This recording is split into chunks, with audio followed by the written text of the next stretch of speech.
So I know what you're thinking, and yes, Swedenborg learned through his experiences in the spiritual world that our physical body in this world is the very beginning of our spirit. But that's not an arbitrary arrangement. It's the way that it needs to be. Our physical body serves an essential function for our spirit's development. So whatever condition it's in, it gives our spirit this outermost level and a container. And this physical level is enough to kickstart the eternal development of our spirit. But we all know at some point that we shed the physical layer, and then our spirit is free to live fully in the spiritual world. We know this, we call it dying. What we really are, so our own will, our own understanding, it continues to exist, and it still has the human form, because our spirit is intimately attached to every tiniest element of our body. So when we shed our physical bodies,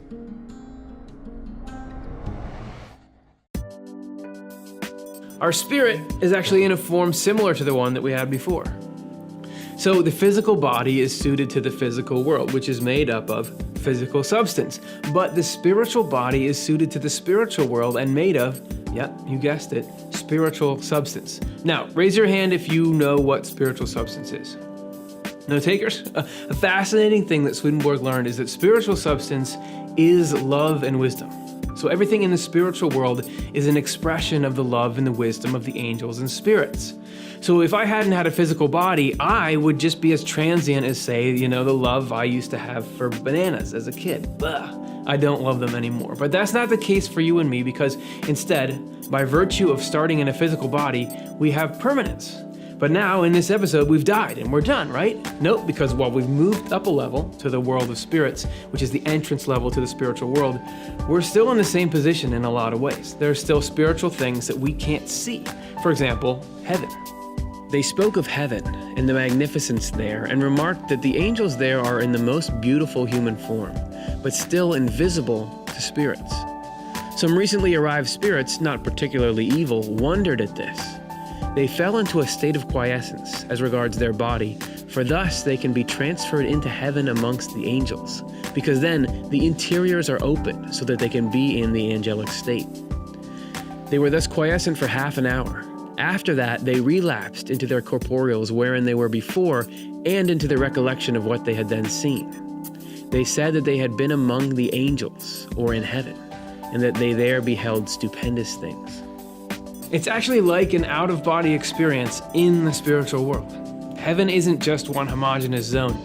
There are different levels to it, and those levels are so distinct from each other that they're each called a heaven on their own. So here we are right now in the world of spirits, but then there's the earthly heaven, then the spiritual heaven, and the heavenly or celestial heaven. And every level needs its own body that's suited to its environment, that corresponds to the quality of love and wisdom on that level. So there's a layer of our spiritual body for each level of heaven. So what are those other layers like? Let's check it out.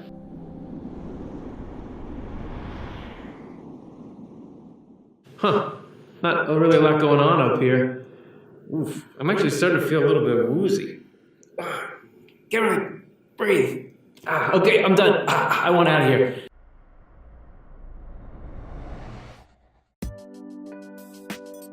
What was up with that?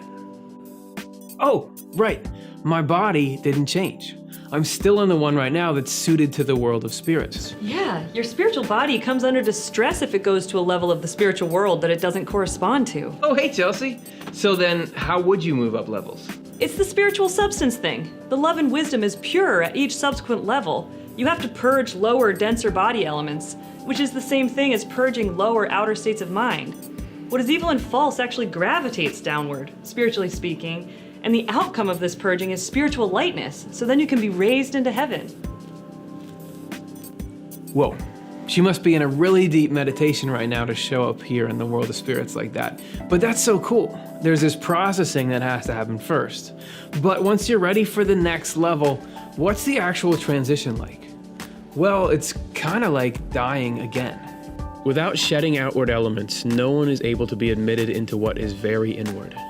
Therefore, man must die on earth, which is a dying of the body, then die again in the other life, when the attached nature element must be abolished. Okay, let's try it.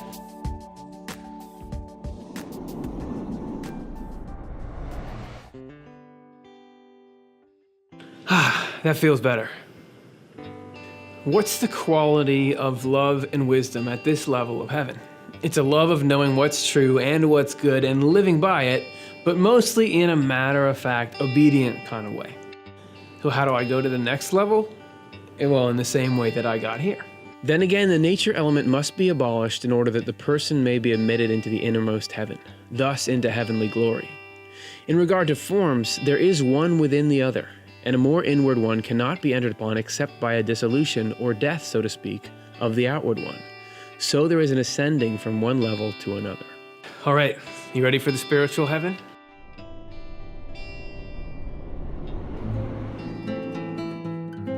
So as we're ascending these levels, the quality of the love and wisdom is changing, which means that it's also a shift in our thoughts and feelings, and it continues to be in a more and more perfect human form.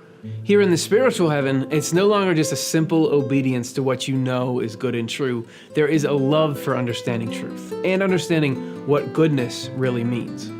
What about the third deepest level of heaven? So let's shed this layer and find out.